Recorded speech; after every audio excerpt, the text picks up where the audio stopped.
الحمد لله رب العالمين، والصلاة والسلام على سيد المرسلين. أما بعد، فأعوذ بالله من الشيطان الرجيم. بسم الله الرحمن الرحيم. حضرت عثمان رضی اللہ عنہ کے پاس حضور صلی اللہ علیہ وسلم کی مہر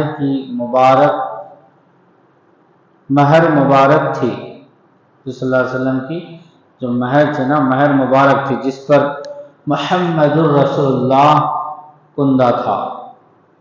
ایک دن حضرت عثمان رضی اللہ عنہ ایک کنویں پر بیٹھے تھے، کنویں کے پاس، کہ اتفاقاً وہ مہر مبارک آپ کے ہاتھ سے کنویں میں گر گئی. اس کنویں میں انسان کی کمر تک پانی تھا. حضرت عثمان نے حکم دیا کہ جو شخص اس مہر کو کنویں سے نکال دے گا 1,00,000 روپیہ اسے انعام دوں گا. لوگوں نے ہر چند کوشش کی اور اس کنویں کی مٹی تک نکال ڈالی، مگر مہر نہ ملی. اس مہر کی برکت سے حضرت عثمان کے سب مطیع تھے. جب تک وہ مہر حضرت عثمان کے پاس تھا، سب حضرت عثمان سے محبت کرتے تھے، سب فرما بردار تھے. مگر جب وہ مہر گم ہو گئی تو لوگوں کا خیال کچھ دیگر گو ہو گیا اور طرح طرح کی بے بنیاد شکایتیں حضرت عثمان کی کرنے لگے اور معمولی باتوں پر آپ کی گرفت کرنے لگے. ایک شخص نے مدینہ منورہ میں کبوتر اڑانے شروع کر دیے.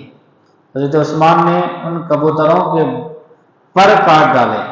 اب وہ کبوتر بعض حضرات کے دشمن ہو گئے. بعض ایک چڑیا ہے، بعض حضرات کے دشمن ہو گئے. پھر کسی نے غلیل بنائی اور گلیل اڑانے لگا. آپ نے فرمایا کہ اس سے کسی کو تکلیف ہوگی.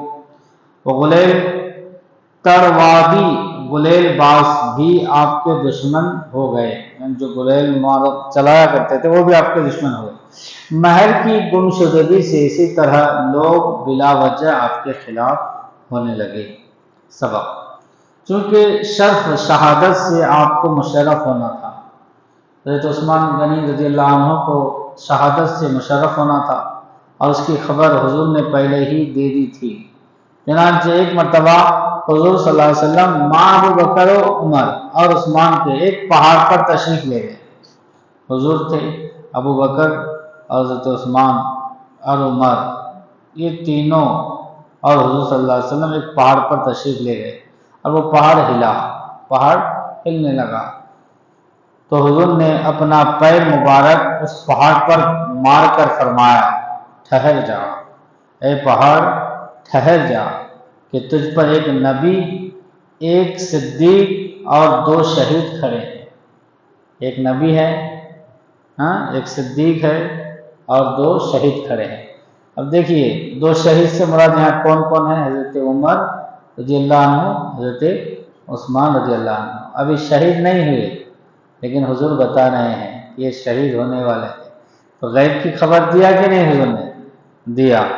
یہ 2 شہید کون تھے؟ ایک حضرت عمر، دوسرے حضرت عثمان.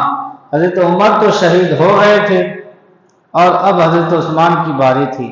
اور حضور صلی اللہ علیہ وسلم نے ایک مرتبہ حضرت عثمان رضی اللہ عنہ کے کان میں بھی آپ کے شہید ہونے کا سارا قصہ بیان فرما دیا تھا.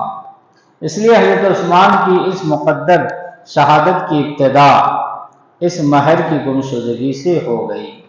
جیسے ہی مہر گم ہو گئی، آپ کی شہادت کی ابتدا شروع ہو گئی.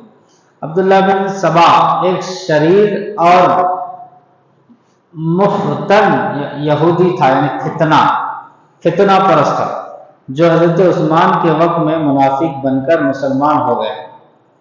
کچھ دن مکہ مدینہ میں رہا، مگر یہاں اس کا داؤ نہ چلا. تو پھر یہ مسافر شہر بصرہ میں گیا، کچھ وہاں نقص پھیلایا. پھر کوفہ میں گیا، مگر کہیں پورے طور سے اس کو موقع نہ ملا. جب مصر میں آیا تو اہل مصر کو یہ بات تعلیم دی کہ بتاؤ محمد صلی اللہ علیہ وسلم کا مرتبہ زیادہ ہے یا عیسیٰ علیہ السلام کا؟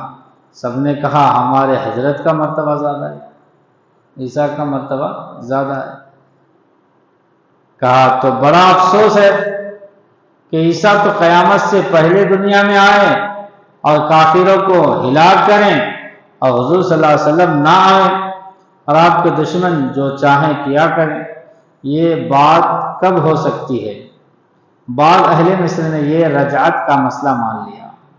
جب اس یہودی کا یہ داؤ چل گیا تو پھر وہ ایک قدم اور آگے بڑھا اور کہنے لگا ہر نبی کا ایک وصی ہوتا ہے، اور جناب نبی کریم صلی اللہ علیہ وسلم کے وصی حضرت علی کرم اللہ وجہہ ہیں، خلافت کا حق وصی کا ہوتا ہے۔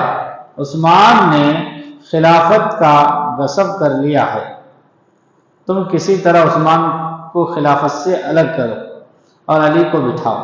یہ بے دین یہودی حضرت علی کا بھی خیر خواہ نہ تھا، وہ تو محض مسلمانوں میں افتراء یعنی فساد پیدا کرنا چاہتا تھا۔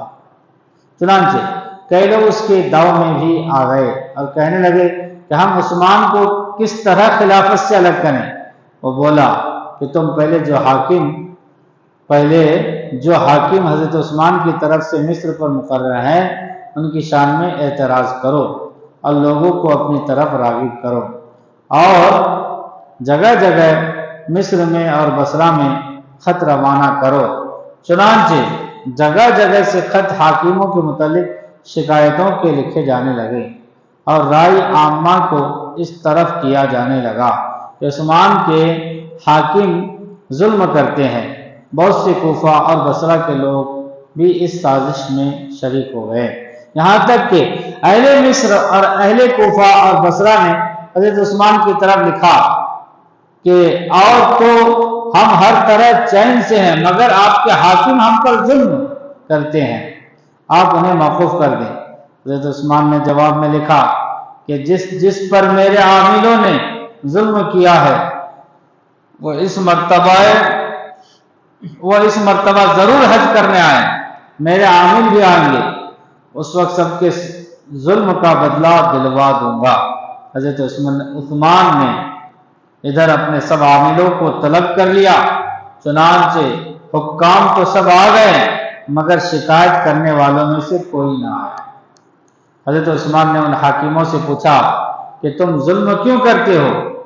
تو ان سب نے عرض کیا کہ یہ بات بالکل غلط اور بناوٹی ہے، ہم نے کبھی کوئی ظلم نہیں کیا۔